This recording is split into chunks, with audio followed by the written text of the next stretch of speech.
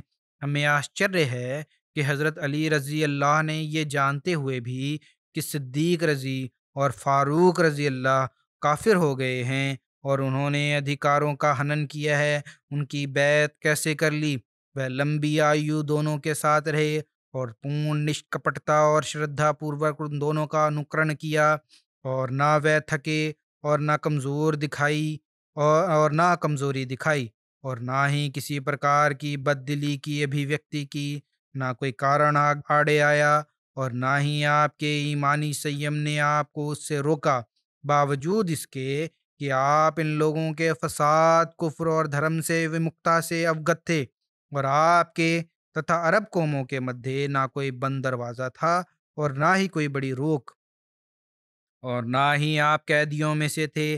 آپ پر یہ آوشک تھا کہ آپ کسی دوسرے عرب شیتر اور پورب اور پشچم کے کسی اور بھاگ کی اور ہجرت کر جاتے اور لوگوں کو یدھ پر اکساتے اور خانہ بدوشوں کو لڑائی پر جوش دلاتے اور سرل ورنن شیلی سے انہیں آگیاکاری بنا لیتے تتھا پھر مرتد ہونے والے لوگوں سے یدھ کرتے۔ مسلمہ کذاب کے پاس لگ بھگ 1,00,000 خانہ بدوش اکتر ہو گئے تھے، جبکہ علی رضی اللہ تعالیٰ عنہ اس سہایتا کے ادھیکاری تھے اور اس جنگ کے لیے ادھک اچت تھے۔ پھر کیوں آپ نے دونوں کافروں کا انوکرن کیا اور ان سے پریم ویکت کیا اور سست لوگوں کی طرح بیٹھے رہے؟ اور مجاہدوں کی طرح نہ اٹھ کھڑے ہوئے؟ وہ کون سی بات تھی جس نے آپ کو سمردھی اور اتھان کے سمست لکشن ہوتے ہوئے بھی اس سے نکلنے سے روکے رکھا؟ آپ یدھ اور لڑائی تتھا سچ کے سمرتھن اور لوگوں کا اسلام کی دعوت دینے کے لیے کیوں نہ اٹھ کھڑے ہوئے؟ کیا آپ قوم کے سب سے سرس اور سبودھ اپدیشک تتھا ان لوگوں میں سے نہ تھے جو شبدوں میں جان ڈال دیتے ہیں؟ اپنی سبودھتا اور پربھاوی ورنن شیلی کے زور سے تتھا شروتاؤں کے لیے اپنے آکرشن پورن پربھاؤ سے لوگوں کو اپنے پاس اکتر کر لینا آپ کے لیے ماتر 1 گھنٹے بلکہ اس سے بھی بہت کم سمے کا کام تھا۔ جب ایک جھوٹے دجال نے لوگوں کو اکتر کر لیا تو خدا کا شیر جس کی سہایتا کرنے والا کرمٹھ رب تھا اور جو سمست لوگوں کے پرتی پالک کا پریے تھا کیوں نہ کر سکا؟ پھر بہت ادبھت ایوم آشچر جنک بات ہے کہ آپ نے کیول بیعت کرنے والوں میں سے ہونے پر بس نہیں کیا بلکہ ہر نماز شیخین ابو بکر رضی اور عمر رضی اللہ تعالیٰ عنہ کے پیچھے ادا کی اور کسی سمے بھی اس میں ولمب نہیں کیا اور نہ ہی گلہ کرنے والوں کی طرح اس سے منہ پھیرا۔ آپ ان کی شورا پرامرش سمیتی میں سملت ہوئے اور ان کے دعوے کی پشٹی کی تھا ہر معاملے میں اپنی پوری ہمت اور اپنی شمتا کے انوسار شکتی سے ان کی سہایتا کی اور پیچھے رہنے والوں میں سے نہ ہوئے۔ عطا وچار کر کہ کیا پیڑتوں اور کافر کہے جانے والوں کی یہ لکشن ہوتے ہیں، اور اس پر بھی وچار کر کہ جھوٹ اور افطرا کا گیان ہونے کے باوجود وہ جھوٹوں کا انوکرن کیوں کرتے رہے، مانو کہ سچ اور جھوٹ ان کے نکٹ ایک سمان تھے۔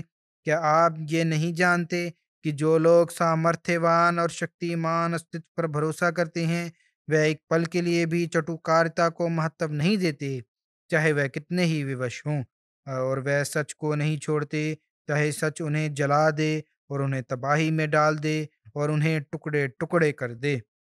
عطا حضرت مسیح موعود علیہ الصلوۃ والسلام نے اسپشٹ فرما دیا کہ حضرت علی نے کبھی بھی اپنے سے پہلے خلفاء کی مخالفت نہیں کی تھی بلکہ ان کی بیعت کی، انیتھا جو باتیں تم حضرت علی کے بارے میں کہتے ہو کہ انہوں نے حضرت ابو بکر کی بیعت نہیں کی، یہ بات تو حضرت علی کے استھان کو گراتی ہے نہ کہ بڑھائے۔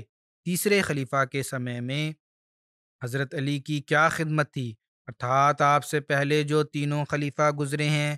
جب رسول کریم صلی اللہ علیہ وسلم کی وفات ہوئی تو عرب کے بہت سے قبائل مرتد ہو گئے اور مدینہ میں بھی منافقین نے سر اٹھایا اور بنو حنیفہ اور یمامہ کے بہت زیادہ لوگ مسلمہ کذاب کے ساتھ مل گئے، جبکہ قبیلہ بنو اسد اور طے اور انیہ بہت سے لوگ طلحہ ازدی کے نکٹ اکٹھے ہو گئے اور اس نے بھی مسلمہ کے پرکار نبوت کا دعویٰ کر دیا۔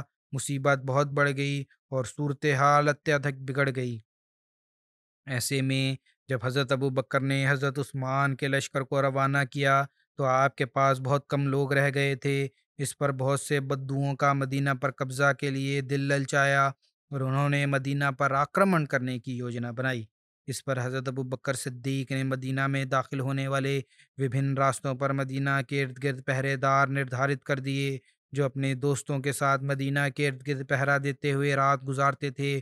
ایک پہرے دار نگرانوں میں حضرت علی بن ابی طالب، زبیر بن عوام، طلحہ بن عبداللہ، سعد بن ابی وقاص، عبد الرحمن بن عوف اور عبداللہ بن مسعود تھے۔ ارتھات حضرت علی اس سمے بھی ایک جو فوج کا حصہ تھا جو سرکشا کے لیے نردھارت کیا گیا تھا اس کے نگران تھے۔ رسول اللہ صلی اللہ علیہ وسلم کی وفات کے بعد وفات کی جب عام خبر پھیلی تو عرب کے ادھکتر قبائل مرتد ہو گئے اور ادائیگی زکوٰۃ سے بچنے لگے۔ حضرت ابو بکر صدیق نے ان سے جنگ کرنے کا نرنے کیا۔ عروہ کا ورنن ہے کہ حضرت ابو بکر مہاجرین اور انصار کو ساتھ لے کر مدینہ سے روانہ ہوئے اور جب نجد کے بلند علاقے میں بالمقابل ایک تالاب پر پہنچے تو بدو وہاں سے اپنے بال بچوں سمیت بھاگ کھڑے ہوئے۔ اصل میں تو یہ ہے ایک اور مسلمان ہونے کا بھی دعویٰ تھا، پوری طرح مرتد بھی نہیں تھے، اور دوسری اور زکوٰۃ دینے سے بھی انکاری تھے، اس لیے جنگ کی گئی تھی۔ یہ نہیں ہے کہ مرتد ہونے کی وجہ سے ان کو سزا مل رہی تھی۔ اس پر جب وہ بھاگ کھڑے ہوئے تو اس پر لوگوں نے حضرت ابوبکر سے نویدن کیا کہ واپس مدینہ اور اپنے بچوں اور عورتوں کے پاس لوٹ چلیں اور لشکر پر کسی ویکتی کو امیر بنا دیں۔ لوگوں کے بار بار کہنے پر آپ نے حضرت خالد بن ولید کو امیر لشکر نردھارت کیا اور ان سے فرمایا کہ یدی وہ لوگ اسلام لے آئیں اور زکوٰۃ دیں تو تم میں سے جو واپس آنا چاہے ارتھات بیت میں آ جائے، اور زکوٰۃ دے تو جو واپس آنا چاہے وہ آ جائے۔ اس کے پشچات حضرت ابوبکر مدینہ لوٹ آئے۔ حضرت مصلح موعود ورنن فرماتے ہیں کہ تاریخ سے ثابت ہے کہ حضرت عمر نے اپنے زمانہ خلافت میں کچھ سر پھروں کے پیش آ جانے پر کچھ سفروں کے پیش آنے پر حضرت علی کو اپنی جگہ مدینہ کا امیر نردھارت فرمایا تھا۔ اس لیے تاریخ طبری میں لکھا ہے کہ گھٹنا جسر کے موقع پر جو مسلمانوں کی ایرانی فوج کے مقابل پر ایک پرکار کی زک اٹھانی پڑی تو حضرت عمر نے لوگوں کے مشورے سے ارادہ کیا کہ آپ خود اسلامی فوج کے ساتھ ایران کی سرحد پر تشریف لے جائیں، تو آپ نے اپنے پیچھے حضرت علی کو مدینہ کا گورنر نردھارت کیا۔ حضرت مصلح موعود ورنن فرماتے ہیں کہ سب سے بڑی اور ہولناک شکست جو اسلام کو پیش آئی وہ جنگ جسر تھی۔ ایرانیوں کے مقابلے میں مسلمانوں کا زبردست لشکر تھا۔ ایرانی سپہ سالار نے دریا پر اپنے مورچے بنائے اور ان کا انتظار کیا۔ اسلامی لشکر نے جوش میں بڑھ کر ان پر حملہ کیا اور دھکیلتے ہوئے آگے نکل گئے، پرنتو یہ ایرانی کمانڈر کی چال تھی۔ اس نے ایک فوج ایک سائیڈ سے بھیج کر پل پر قبضہ کر لیا اور تازہ حملہ مسلمانوں پر کر دیا۔ مسلمان مصلحتاً پیچھے لوٹے، پرنتو دیکھا کہ پل پر دشمن کا قبضہ ہے۔ گھبرا کر دوسری اور ہوئے تو دشمن نے شدید حملہ کر دیا اور مسلمانوں کی بڑی سنکھیا دریا میں کودنے پر مجبور ہو گئی اور ہلاک بھی ہو گئی۔ مسلمانوں کا یہ نقصان ایسا خطرناک تھا کہ مدینہ تک اس سے ہل گیا۔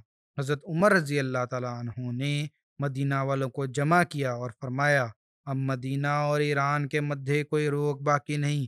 مدینہ بالکل ننگا ہے اور سمبھو ہے کہ دشمن کچھ دنوں تک یہاں پہنچ جائے، اس لیے میں سوئم کمانڈر بن کر جانا چاہتا ہوں۔ باقی لوگوں نے تو اس تجویز کو پسند کیا، پرنتو حضرت علی نے کہا کہ یدی خدا نخواستہ آپ کام آ گئے، شہید ہو گئے تو مسلمان بکھر جائیں گے اور ان کا شیرازہ بالکل بکھر جائے گا، اس لیے کسی اور کو بھیجنا چاہیے، آپ سوئم تشریف نہ لے جائیں۔ اس پر حضرت عمر نے حضرت سعد کو جو شام میں رومیوں سے جنگ میں ویست تھے لکھا کہ تم جتنا لشکر بھیج سکتے ہو بھیج دو، کیونکہ اس سمے مدینہ بالکل ننگا ہو چکا ہے، اور یدی دشمن کو فوری طور پر نہ روکا گیا تو وہ مدینہ پر قابض ہو جائے گا۔ حضرت عثمان کے عہد خلافت میں فتنہ و فساد تو حضرت علی نے اس کو دور کرنے کے لیے ان کو مخلصانہ مشورے دیے۔ ایک بار حضرت عثمان نے ان سے پوچھا کہ ملک میں موجود شورش اور ہنگامے کا سچا کارن اور اس کے دور کرنے کی صورت کیا ہے؟ انہوں نے حضرت علی نے نہایت خلوص اور آزادی سے ظاہر کر دیا کہ موجودہ بے چینی تمام تر آپ کے کرموں کی بے اعتدالیوں کا پرینام ہے۔ حضرت عثمان نے فرمایا کہ میں نے کرمچاریوں کے چناؤ میں انہی وشیشتاؤں کو درشٹیگت رکھا ہے جو حضرت عمر کی درشٹیگت تھیں، پھر ان میں سے عام بیزاری کی وجہ سے سمجھ میں نہیں آتی۔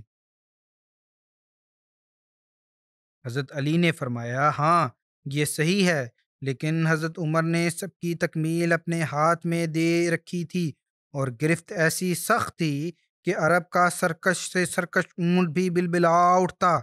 بڑی سختی سے رکھی ہوئی تھی نگرانی، برخلاف اس کے آپ آوشکتا سے زیادہ نرم ہیں۔ آپ کرمچاریوں سے اس نرمی سے فائدہ اٹھا کر منمانی کارروائیاں کرتے ہیں اور آپ کو اس کی خبر بھی نہیں ہونے پاتی۔ رعایا سمجھتی ہے کہ کرمچاری جو کچھ کرتے ہیں وہ سب دربار خلافت کے آدیشوں کی تکمیل ہے۔ اسی پرکار تمام بے اعتدالیاں کا نشانہ آپ کو بننا پڑتا ہے۔ جب مصریوں نے حضرت عثمان کے گھر کا گھیراؤ کر لیا اور اس قدر شدت اختیار کی کہ کھانے پینے سے بھی ونچت کر دیا، حضرت علی کو معلوم ہوا تو گھیراؤ کرنے والوں کے پاس گئے اور فرمایا، تم لوگوں نے جس پرکار کا گھیراؤ قائم کیا ہے وہ نہ کیول اسلام بلکہ انسانیت کے بھی ورد ہے۔ کفار بھی مسلمانوں کو قید کر لیتے تھے تو کھانے پینے سے ونچت نہیں کرتے تھے۔ اس ویکتی نے تمہارا کیا نقصان کیا ہے؟ حضرت عثمان کے بارے میں فرمایا کہ اس ویکتی نے تمہارا کیا نقصان کیا ہے جو ایسی سختی کرتے ہو؟ گھیراؤ کرنے والے نے حضرت علی کی سفارش کی کچھ پرواہ نہیں کی اور گھیراؤ میں سہولت پیدا کرنے سے پورنتہ انکار کر دیا۔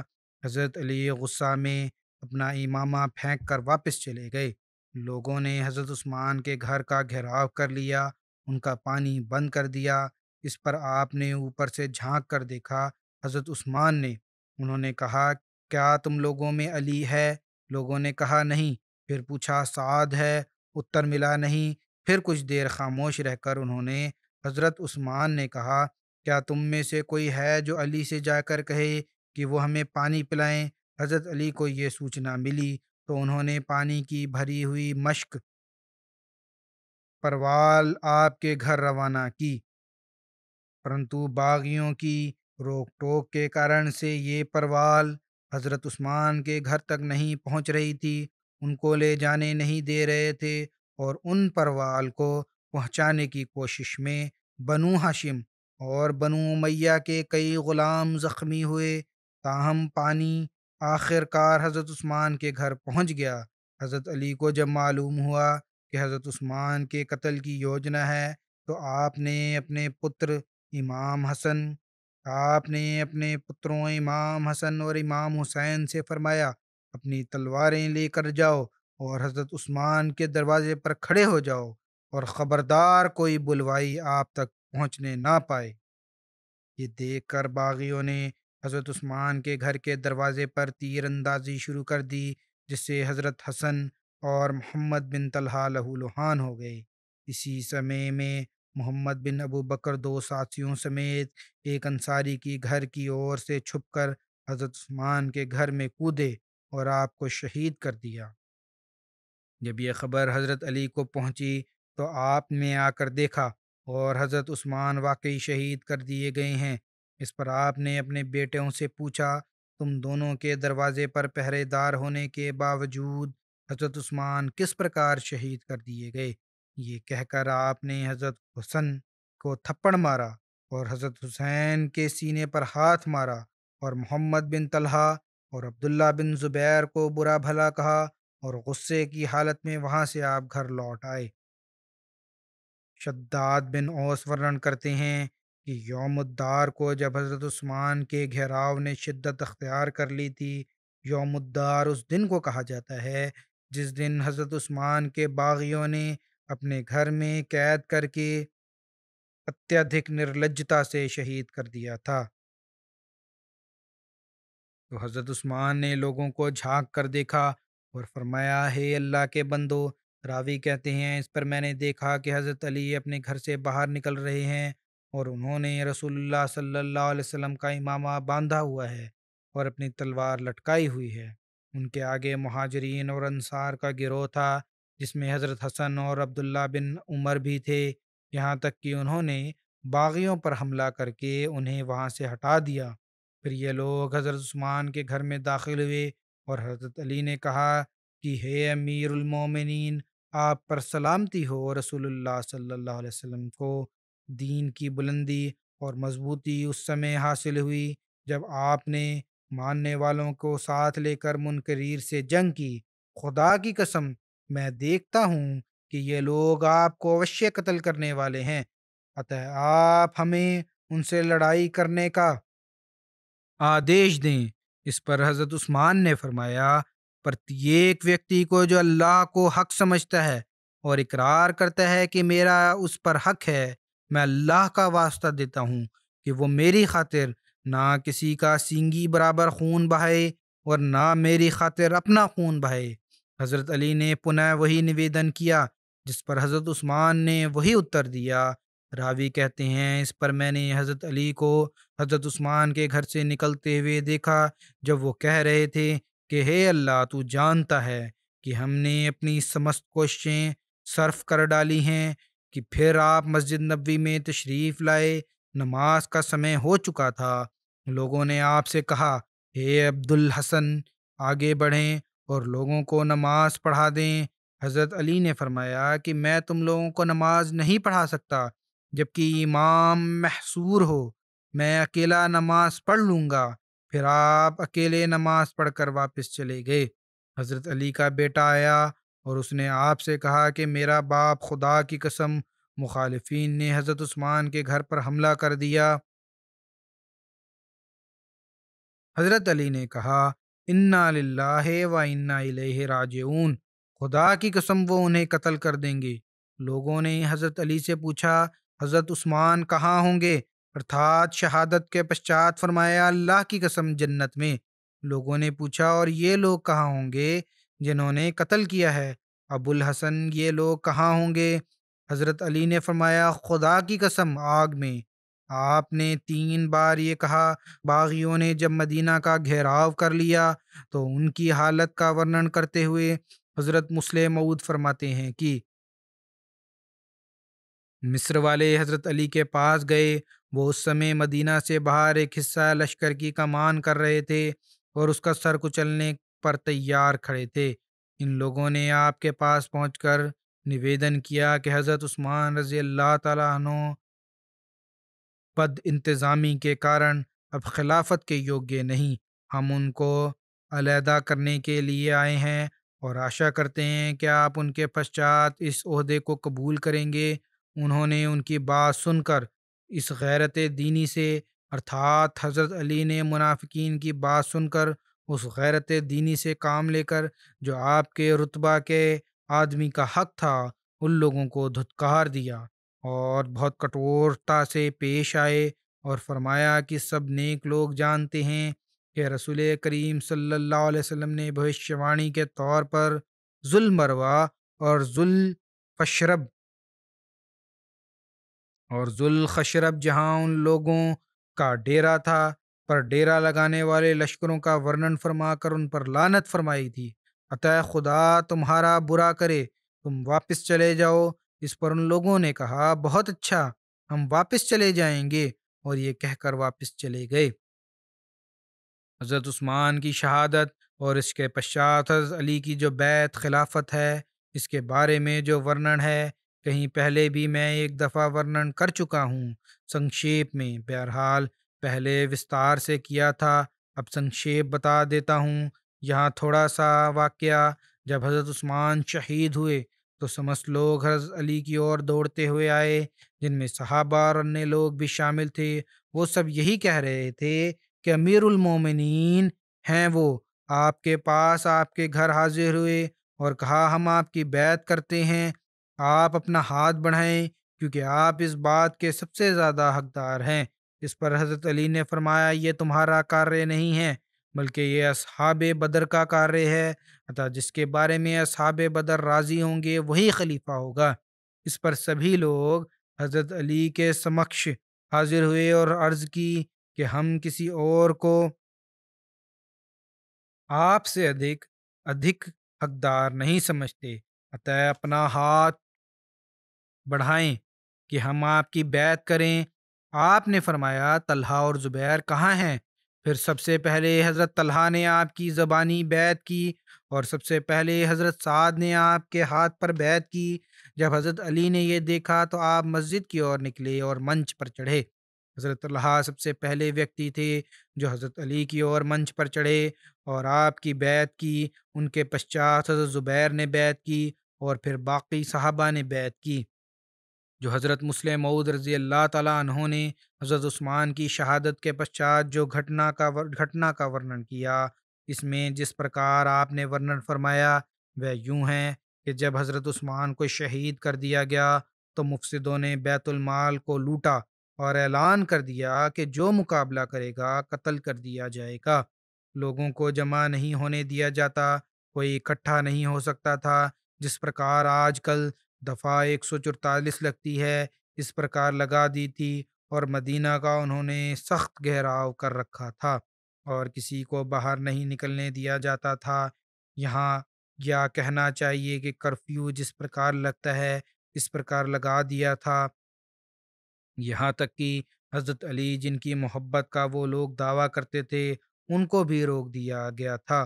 مدینہ میں خوب لوٹ مچائی، ادھر تو یہ حالت تھی اور ادھر انہوں نے اپنی قساوت قلبی کا یہاں تک ثبوت دیا کہ حضرت عثمان جیسے مقدس انسان کو، جن کی رسول کریم صلی اللہ علیہ وسلم نے بڑی پرشنسا کی ہے، ود کرنے کے پشچات بھی نہ چھوڑا اور لاش کو 3-4 دن تک دفن نہ کرنے دیا۔ انتتہ چند صحابہ نے مل کر رات کو چھپ کر دفن کیا۔ حضرت عثمان کے ساتھ ہی کچھ غلام بھی شہید ہوئے تھے، ان کی لاش کو دفن کرنے سے روک دیا اور کتوں کے آگے ڈال دیا۔ حضرت عثمان اور غلاموں کے ساتھ یہ سلوک کرنے کے پشچات مفسدوں نے مدینہ کے لوگوں کو، جن کے ساتھ ان کی کوئی مخالفت نہ تھی، چھٹی دے دی اور صحابہ نے وہاں سے بھاگنا شروع کر دیا۔ 5 دن اسی پرکار گزر گئے کہ مدینہ کا کوئی حاکم نہ تھا۔ مفسد اس کوشش میں لگے ہوئے تھے کہ کسی کو سوئم خلیفہ بنائیں اور جس پرکار چاہیں اس سے کرائیں، لیکن صحابہ میں سے کسی نے یہ سہن نہ کیا کہ وہ لوگ جنہوں نے حضرت عثمان کو قتل کیا ہے ان کا خلیفہ بنے۔ مفسد حضرت علی، طلحہ، زبیر کے پاس باری باری گئے اور انہیں خلیفہ بننے کے لیے کہا، پرنتو انہوں نے انکار کر دیا۔ جب انہوں نے انکار کر دیا اور مسلمان ان کی موجودگی میں اور کسی کو خلیفہ نہیں مان سکتے تھے، تو مفسدوں نے ان کے بارے میں بھی زور سے کام لینا شروع کر دیا، کیونکہ انہوں نے وچار کیا کہ یدی کوئی خلیفہ نہ بنا تو سمست انسان اسلامی دیشوں میں ہمارے ورد ایک طوفان اٹھ جائے گا۔ انہوں نے گھوشنا کر دی کہ یدی 2 دن کے اندر اندر کوئی خلیفہ بنا لیا جائے تو ٹھیک، انیتھا ہم علی، طلحہ، زبیر اور سب بڑے بڑے لوگوں کا ود کر دیں گے۔ اس پر مدینہ والوں کو بھے پیدا ہوا کہ وہ لوگ جنہوں نے حضرت عثمان کا ود کر دیا وہ ہم سے اور ہمارے بچوں اور عورتوں سے کیا کچھ نہ کریں گے۔ وہ حضرت علی کے پاس گئے اور انہیں خلیفہ بننے کے لیے کہا، پرنتو انہوں نے انکار کر دیا اور کہا کہ یدی میں خلیفہ ہوا تو سمست لوگ یہی کہیں گے کہ میں نے عثمان کا ود کرایا ہے اور یہ بوجھ مجھ سے نہیں اٹھ سکتا۔ یہی بات حضرت طلحہ اور حضرت زبیر نے کہی اور صحابہ نے بھی، جن کو خلیفہ بننے کے لیے کہا گیا تھا، انکار کر دیا۔ انتتہ سب لوگ پھر علی کے پاس گئے اور کہا، جس کا پرکار بھی ہو آپ یہ بوجھ اٹھائیں۔ انتتہ انہوں نے کہا کہ میں اس شرط پر یہ بوجھ اٹھاتا ہوں کہ سب لوگ مسجد میں اکتر ہوں اور مجھے سویکار کریں۔ اس لیے لوگ جمع ہوئے اور انہوں نے سویکار کیا، پرنتو کچھ نے اس پر انکار کر دیا کہ جب تک حضرت عثمان کے قاتلوں کو دنڈ نہ دیا جائے اس سمے ہم کسی کو خلیفہ نہیں مانیں گے، اور کچھ نے کہا جب تک باہر کے لوگوں کی رائے نہ معلوم ہو جائے کوئی خلیفہ نہیں ہونا چاہیے، پرنتو ایسے لوگوں کی سنکھیا بہت کم تھی۔ اس پرکار حضرت علی نے خلیفہ بننا سویکار کر لیا، پرنتو پرینام وہی ہوا جس کا انہیں بھے تھا۔ سمست اسلامی دیشوں نے یہ کہنا شروع کر دیا کہ علی نے عثمان کا ود کروایا ہے۔ حضرت علی کی یدی اور سمست خوبیوں، حضرت مسلم موعود فرماتے ہیں کہ حضرت علی کی یدی اور سمست خوبیوں کو اندیکھا کر دیا جائے تو میرے نکٹ ایسے خطرناک حالات میں ان کا خلافت کو سویکار کر لینا ایسی جرت اور دلیری کا کاریہ ہے جو نہایت ہی قابل تعریف تھا کہ انہوں نے اپنے سمان اور اپنی ویکتتو کی اسلام کے مقابلے میں کوئی پرواہ نہیں کی اور اتنا بڑا بوجھ اٹھا لیا۔ پھر حضرت مسلم موعود حضرت عثمان کی شہادت کے پشچات کی گھٹنا میں ایک اور استھان پر ورنن کرتے ہوئے اس پرکار فرماتے ہیں کہ 1-2 دن تو خوب لوٹ مار کا بازار گرم رہا، لیکن جب جوش ٹھنڈا ہوا تو ان باغیوں کو اپنے انجام کی فکر ہوئی اور ڈرے کہ اب کیا ہوگا، اس لیے کچھ تو یہ سمجھ کر کہ حضرت معاویہ کا زبردست آدمی ہے اور ضرور اس قتل کا بدلہ لے گا۔ حضرت معاویہ ایک زبردست آدمی ہے اور اوشیہ اس قتل کا بدلہ لے گا۔ شام کا رخ کیا اور وہاں جا کر سوئم ہی رونا دھونا شروع کر دیا کہ حضرت عثمان شہید ہو گئے اور کوئی ان کا بدلہ نہیں لیتا۔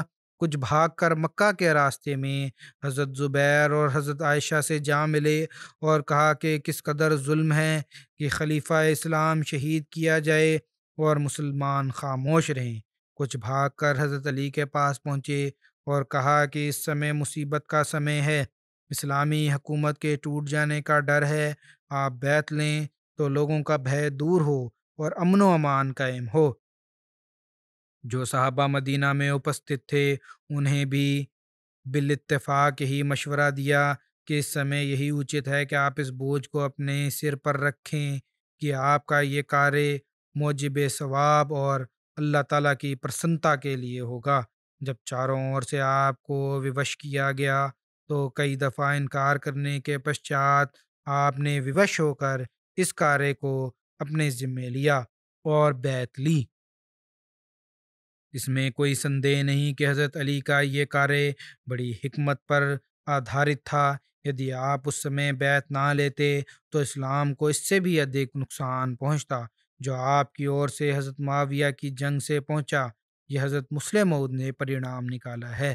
پھر آپ ورنن فرماتے ہیں کہ حضرت مسلم موعود کی یاد رکھنا چاہیے کہ حضرت طلحہ حضرت زبیر کے بارے میں جو یہ کہا جاتا ہے کہ انہوں نے حضرت علی رضی اللہ تعالیٰ عنہ کی بیعت، تو یہ غلط ادھارن ہے۔ جو تھا نا کہ بیعت کر لی اور آرام سے بیعت کر لی، اتنی آرام سے نہیں ہوئی تھی۔ اس کا وستار حضرت مسلم موعود اس پرکار ورنن کرتے ہیں کہ پھر بیعت کو توڑ کر حضرت عائشہ کے ساتھ چلے گئے اور ان کے ورد جنگ کی۔ اس کے بارے میں لکھتے ہیں حضرت مسلم موعود، یہ ادھارن اور تاریخ سے ناواقفیت کا ثبوت ہے، اس پرکار نہیں ہوا۔ تاریخ اس بات پر متفق طور پر شاہد ہے کہ حضرت طلحہ اور حضرت زبیر نے حضرت علی کی جو بیعت کی تھی وہ بیعت پرسنتا تتھا خوشی سے نہیں تھی، بلکہ مجبوراً ان سے بیعت لی گئی۔ اس لیے محمد اور طلحہ دو راویوں سے طبری میں یہ روایت آتی ہے کہ حضرت عثمان جب شہید ہو گئے تو لوگوں نے آپس میں مشورہ کر کے فیصلہ کیا کہ ترنت کسی کو خلیفہ نردھارت کیا جائے، شانتی قائم ہو اور اپدرو مٹے۔ آخر لوگ حضرت علی کے پاس گئے اور ان سے نویدن کیا کہ آپ ہماری بیعت لیں۔ حضرت علی نے کہا کہ یدی تم نے میری بیعت کرنی ہے تو تمہیں ہمیشہ میری آگیا کاریتا کرنی پڑے گی۔ یدی یہ بات تمہیں سویکار ہے تو میں تمہاری بیعت لینے کے لیے تیار ہوں، انیتھا کسی اور کو اپنا خلیفہ نردھارت کر لو۔ میں اس کا سدیو آگیا کاری رہوں گا اور تم سے ادھک اس کی آگیا کاریتا کروں گا جو بھی خلیفہ ہوگا۔ انہوں نے کہا کہ ہمیں آپ کی آگیا کاریتا سویکار ہے۔ حضرت علی نے فرمایا کہ پھر سوچ لو اور آپس میں وچار ومرش کر لو۔ اس لیے انہوں نے وچار ومرش سے یہ طے کیا کہ حضرت طلحہ اور حضرت زبیر یدی حضرت علی کی بیعت کر لیں تو سمست لوگ حضرت علی کی بیعت کر لیں گے، انیتھا جب تک وہ حضرت علی کی بیعت نہیں کریں گے اس سمے تک پورنتا امن قائم نہیں ہوگا۔ اس پر حاکم بن جبلہ کو کچھ آدمیوں کے ساتھ حضرت زبیر کی اور ملک اشتر کو کچھ آدمیوں کے ساتھ حضرت طلحہ کی اور روانہ کیا گیا، جنہوں نے تلواروں کا نشانہ کر کے انہیں بیعت پر ووش کیا، ارتھات وہ تلواریں سونت کر ان کے سامنے کھڑے ہو گئے اور انہوں نے کہا کہ حضرت علی کی بیعت کرنی ہے تو کرو، انیتھا ابھی ہم تم کو مار ڈالیں گے۔ اس لیے انہوں نے ووش ہو کر رضامندی کا اظہار کر دیا اور یہ واپس آ گئے۔ دوسرے دن حضرت علی منچ پر چڑھے اور فرمایا، ہے لوگو، تم نے کل مجھے ایک سندیش دیا تھا اور میں نے کہا تھا کہ تم اس پر غور کر لو، کیا تم نے غور کر لیا ہے؟ کیا تم میری کل والی بات پر قائم ہو؟ اگر قائم ہو تو یاد رکھو کہ میں تمہیں میری پورن آگیا کاریتا کرنی پڑے گی۔ اس پر وہ پھر حضرت طلحہ اور حضرت زبیر کے پاس گئے اور ان کو زبردستی کھینچ کر لائے، اور روایت میں اسپشٹ لکھا ہے کہ جب وہ حضرت طلحہ کے پاس پہنچے اور ان سے بیعت کرنے کے لیے کہا تو انہوں نے اتر دیا، انما ابایع قرہن، دیکھو میں زبردستی بیعت کر رہا ہوں، خوشی سے بیعت نہیں کر رہا۔ اسی پرکار حضرت زبیر کے پاس جب لوگ گئے اور بیعت کے لیے کہا تو انہوں نے بھی یہی اتر دیا کہ انی انما ابایع قرہن، کہ تم مجھ کو مجبور کر کے بیعت کروا رہے ہو، دل میں سے یہ بیعت نہیں کر رہا۔ اس پرکار عبد الرحمن بن جندب اپنے باپ سے روایت کرتے ہیں کہ حضرت عثمان کے قتل کے پشچات اشتر طلحہ کے پاس گئے اور بیعت کے لیے کہا۔ انہوں نے کہا کہ مجھے مہلت دو، میں دیکھنا چاہوں گا کہ لوگ کیا نرنے کرتے ہیں، پرنتو انہوں نے نہ چھوڑا اور جا بہی یتلوہ طلاع انینن، ان کو زمین پر نہایت سختی سے گھسیٹتے ہوئے لے آئے جیسے بکرے کو گھسیٹا جاتا ہے۔ حضرت مسلم موعود فرماتے ہیں کہ رسول کریم صلی اللہ علیہ وسلم کے ایک صحابی حضرت طلحہ جس سمے ایک باہمی اختلاف کے موقع پر حضرت علی کے مقابلے پر کھڑے ہو گئے، اور جب ان کی سمجھ میں یہ بات آ گئی کہ اس میں میری غلطی تھی تو میدان جنگ سے چلے گئے۔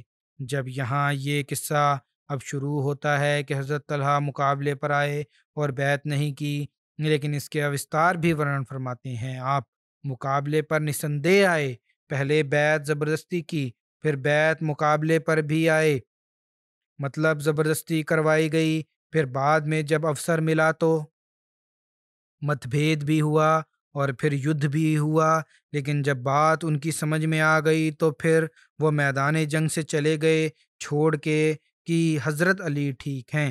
اس بارے میں حضرت مسلم موعود لکھتے ہیں، آپ واپس گھر جا رہے تھے کہ کسی وحشی انسان نے جو حضرت علی کی فوج میں سے کہلاتا تھا راستے میں جاتے ہوئے ان کو قتل کر دیا، اور پھر حضرت علی کے پاس انعام کی اچھا میں آ کر کہا میں آپ کو خوشخبری دیتا ہوں کہ آپ کا دشمن طلحہ میرے ہاتھوں مارا گیا۔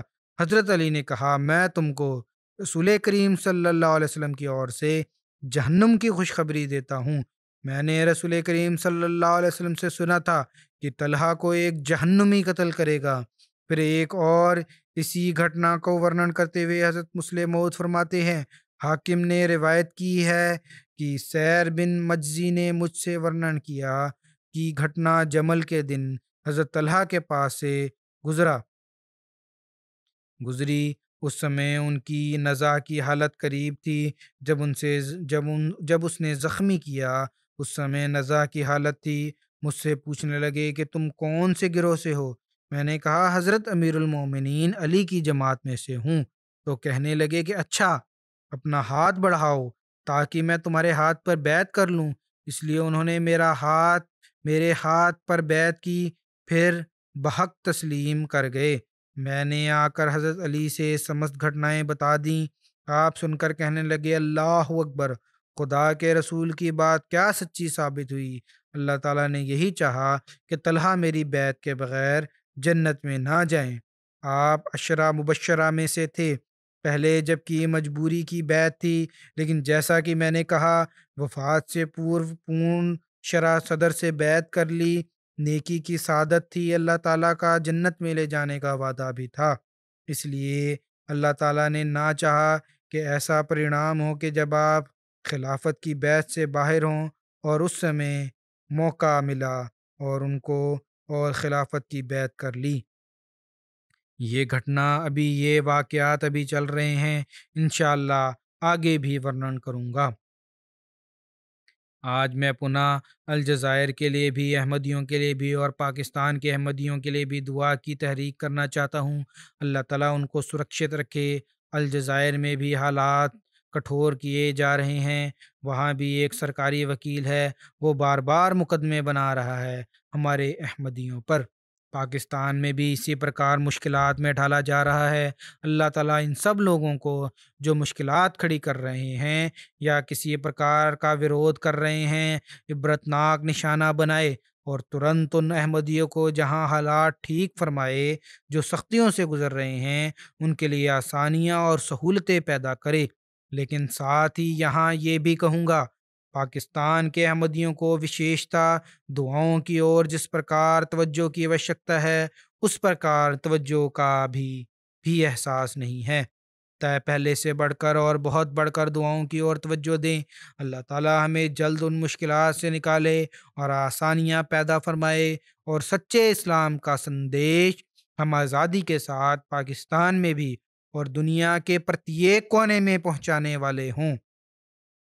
نمازوں کے پشچات میں کچھ جنازہ غائب پڑھاؤں گا۔ پہلے جو جنازہ ہے وہ ڈاکٹر طاہر احمد صاحب ربوہ کا ہے، جو چودھری عبدالرزاق صاحب شہید کے پتر تھے۔ یہ جو سابق امیر ضلع نواب شاہ تھے، 4 دسمبر کو ان کی وفات ہوئی۔ 60 ورش کی عمر میں ہارٹ اٹیک کے کارن سے وفات پا گئے۔ انا للہ و انا الیہ راجعون۔ یہ سرکاری ڈاکٹر تھے۔ 1995 میں پرتھم ہارٹ اٹیک ان کو ہوا تھا۔ خرابی صحت کے اترکت مٹھی میں اپنا تبادلہ کروایا تاکہ وقف جدید کے زیر انتظام المہدی ہسپتال میں بھی سیوا کر سکیں۔ ڈاکٹر صاحب آئی اسپیشلسٹ تھے اور پرتی دن شام کو ہر اتوار کو المہدی ہسپتال میں آنکھوں کے روگوں کا علاج کرتے رہتے تھے۔ جو چھٹی کا دن ہوتا تھا وہ مہدی ہسپتال میں آ جاتے، نیمت روپ کے ساتھ میڈیکل کیمپوں میں شرکت کرتے اور کبھی کبھار سارا دن آپریشن میں ویست رہتے۔ تھر پاکر میں نہ صرف احباب جماعت بلکہ غیر از جماعت لوگوں میں بھی ان کو بہت پسند کیا جاتا تھا۔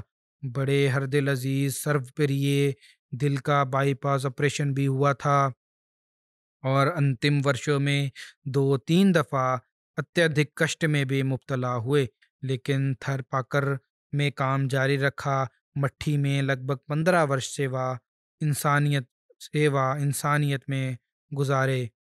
انسانیت کی سیوا میں گزارے۔ انہوں نے اتیادھک غریبوں کا خیال رکھنے والے مہمان نواز انسان تھے، خلافت اور نظام جماعت کا اتیادھک سمان کرنے والے تھے۔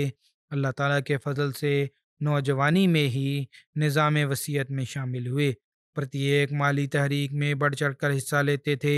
اللہ تعالیٰ مرحوم سے رحم اور مغفرت کا وہوار فرمائے، درجات بلند کرے اور ان کے بچوں کو بھی ان کی نیکیوں پر چلنے کی اور ان کو قائم رکھنے کی توفیق پردان کرے۔ دوسرا جنازہ ہے حبیب اللہ مظہر صاحب ابن چودھری اللہ دتا صاحب کا۔ حبیب اللہ مظہر صاحب اسیران راہ مولا بھی رہ چکے تھے۔ 24 اکتوبر کو 75 ورش کی آیو میں ان کی مرتیو ہوئی۔ انا للہ و انا الیہ راجعون۔ ان کے پتا حضرت خلیفۃ المسیح الثانی رضی اللہ تعالیٰ عنہ کے ہاتھ پر بیعت کر کے احمدیت میں شامل ہوئے تھے۔ چودھری صاحب حبیب اللہ مظہر صاحب سرکاری وبھاگ میں وبھن پدوں میں کام کرتے رہے اور بطور ڈائریکٹر ریٹائر ہوئے تھے۔ حکومت کے ایک وبھاگ سے جماعتی خدمت آپ کی 50 ورش سے ادھک سمے پر آدھارت ہے، جن میں آپ قائد مجلس سے لے کر زعیم انصار اللہ اور وبھن جماعتی عہدیداروں اور صدر جماعت وغیرہ کی خدمت کی بھی توفیق ملی۔ توہین رسالت کے قانون 295 کے تحت سزائے موت کا پہلا مقدمہ جو کسی بھی احمدی پر درج ہوا وہ مکرم چودھری حبیب اللہ مظہر صاحب پر تھا، جو 29 اکتوبر 1991 کو تھانہ شادرہ میں درج ہوا۔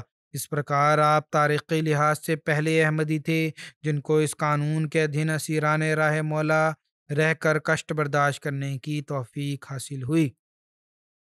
جبکہ سیشن کورٹ نے آپ کے حق میں فیصلہ کیا، لیکن ورودھیوں کی ہائی کورٹ میں اپیل پر ہائی کورٹ کے جسٹس عبد المجید نے توہین رسالت کے اس مقدمے میں آپ کی ضمانت رد کر دی اور آپ کو سزا دلوانے کے لیے اور جو اس سمے جو بھی کوشش ہو سکتی تھی مخالفین کی، انہوں نے بڑی وسیع پیمانے پر کوشش کی۔ انگریزی میں اور اردو میں پمفلیٹ بانٹے اور بڑے غلط پرکار کے شبدوں کا پریوگ آپ کے بارے میں کیا۔ بہرحال چودھری حبیب اللہ صاحب اتیادھک بہادر اور سنتشٹ خدا تعالیٰ کی اچھا پر سنتشٹ رہتے ہوئے قید و قید و بند کے کشٹ برداشت کرتے رہے، اور پھر اللہ تعالیٰ نے ایسے سامان پیدا فرمائے کہ کچھ ہی مہینوں میں آپ کی رہائی کے سامان بھی پیدا کر دیے۔ آپ بلا ناغہ تہجد اور 5 وقت نمازوں کے پابند تھے۔ انتم دم تک بچوں کو نماز پر قائم رہنے کی تلقین کرتے رہتے تھے۔ نہایت ملنسار، دکھ بانٹنے والے، وبھن خلافت کے شودائی، ونمر خلافت کے شودائی اور عاشق صادق تھے۔ خطبات اور خطابات بڑے نیمت روپ سے سنتے تھے، بلکہ سمست گھر والوں کو اکتر کر کے کہتے تھے کہ سب کام چھوڑ دو اور یہاں بیٹھ کر خطبے کے سمے میں خطبہ سنو، اور اپنی موجودگی میں سب کو سنواتے تھے۔ اللہ کے فضل سے موسی تھے اور 1/9 حصے کی وصیت کی ہوئی تھی۔ ان کے پیچھے رہنے والوں میں پتنی رقیہ بیگم صاحبہ کے اترکت 5 پتر اور 1 پتری شامل ہے۔ ان کے ایک پتر حسیب احمد صاحب مربی سلسلہ اور انگریزی ڈیسک فضل عمر فاؤنڈیشن میں کام کر رہے ہیں۔ اللہ تعالیٰ مرحوم سے مغفرت اور رحم کا وہوار فرمائے، ان کی اولاد کو بھی ان کی نیکیاں جاری رکھنے کی توفیق پردان کرے۔ اگلا جنازہ ہے مکرم بشیر الدین احمد صاحب کا۔ خلیفہ بشیر الدین احمد جو 30 نومبر کو 86 ورش کی آیو میں وفات پا گئے۔ انا للہ و انا الیہ راجعون۔ ہندوستان کے شہر فیروز پور میں یہ پیدا ہوئے تھے۔ آپ ڈاکٹر خلیفہ تقی الدین صاحب کے بیٹے تھے۔ حضرت ڈاکٹر خلیفہ رشید الدین صاحب کے پوتے تھے۔ ڈاکٹر خلیفہ رشید الدین صاحب حضرت ام ناصر حرم تھیں، جو حضرت خلیفۃ المسیح الثانی کی پہلی پتنی ان کے والد تھے۔ حضرت خلیفہ رشید الدین صاحب کے بارے میں حضرت مسیح موعود علیہ السلام نے ان کی مالی قربانیوں کے بارے میں بڑی پرشنسنیہ شبدوں میں کہا ہے۔ بہرحال یہ ان کے ونش میں سے تھے، جماعتی کاریوں میں بھی حصہ لیتے تھے، غیر احمدیوں کو اپنے گھر بلا کر تبلیغ کرتے تھے۔ 1998 میں سویڈن واپس چلے گئے، جہاں انہوں نے وبھن جگہوں میں رہتے ہوئے پھر سویڈن رہتے چلے گئے۔ 1999 میں ان کو دل کا دورہ ہوا، پھر صحت یاب ہوئے، پھر مسجد کی سرگرمیوں میں ویست رہے، تبلیغ کے سیکرٹری بھی رہے۔ پرتیک ورش یہاں جلسے پر UK میں آتے تھے، اپنی پتنی کے ساتھ، بچوں کے ساتھ۔ پیچھے رہنے والوں میں پتنی کے اترکت 3 پتریاں اور 2 پتر شامل ہیں۔ آپ کی پتنی ایک انگریز تھی، عیسائیوں سے احمدی ہوئی تھی، لیکن اتیادھک حیادار لباس پہننے والی اور پردے کی پابند تھی۔ اتیادھک سادگی سے زندگی گزارنے والی ہیں۔ دین کا علم حاصل کرنے کا شوق بھی ہے ان کو، اور اس پر عمل کرنے کی پوری کوشش بھی کرتی ہیں۔ اللہ تعالیٰ ان کے ایمان اور ایقان کو بھی ترقی دے، اور ان کی اولاد کو بھی ان کی نیکیوں پر چلنے کی توفیق عطا فرمائے۔ اللہ تعالیٰ مرحوم سے رحم اور مغفرت کا سلوک فرمائے۔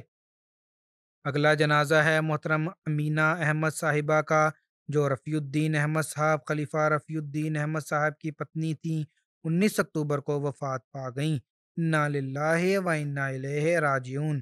گیانا سے ان کا سمبند تھا۔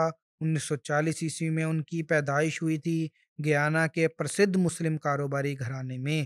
لندن میں اپنے طالب علمی کے زمانے میں انہوں نے احمدیت سویکار کی، اور اسی بیچ پھر اپنی شادی RD احمد صاحب مرحوم سے ہوئی، جو ڈاکٹر خلیفہ تقی الدین کے پتر تھے۔ حضرت خلیفہ رشید الدین صاحب کی نسل میں سے تھے۔ مرحومہ ایک ہمدرد اور لوگوں کی دیکھ بھال کرنے والی اور مہمان نواز مہیلا تھیں۔ نمازوں کی پابند تھی۔ آپ کو ہمیشہ اپنی نمازوں کی فکر رہتی تھی۔ طبیعت ناساز ہونے کے باوجود تہجد پڑھا کرتی تھیں۔ قرآن کریم کی تلاوت نیمت روپ سے کرتی تھیں۔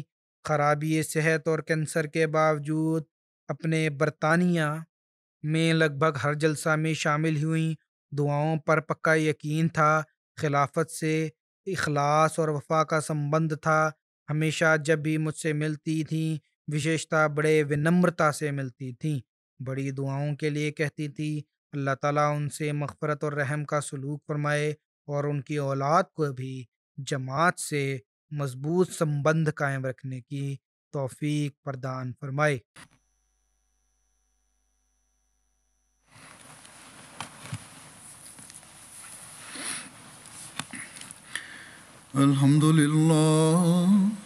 الحمد لله نحمده ونستعينه ونستغفره ونؤمن به ونتوكل عليه ونعوذ بالله من شرور أنفسنا ومن سيئات أعمالنا من يهده الله فلا مضل له ومن يضلله فلا هادي له ونشهد أن لا إله إلا الله ونشهد أن محمدا عبده ورسوله عباد الله رحمكم الله إن الله يأمر بالعدل والإحسان وإيتاء ذي القربى وينهى عن الفحشاء والمنكر والبغي يعظكم لعلكم تذكرون اذكروا الله يذكركم وادعوه يستجب لكم ولذكر الله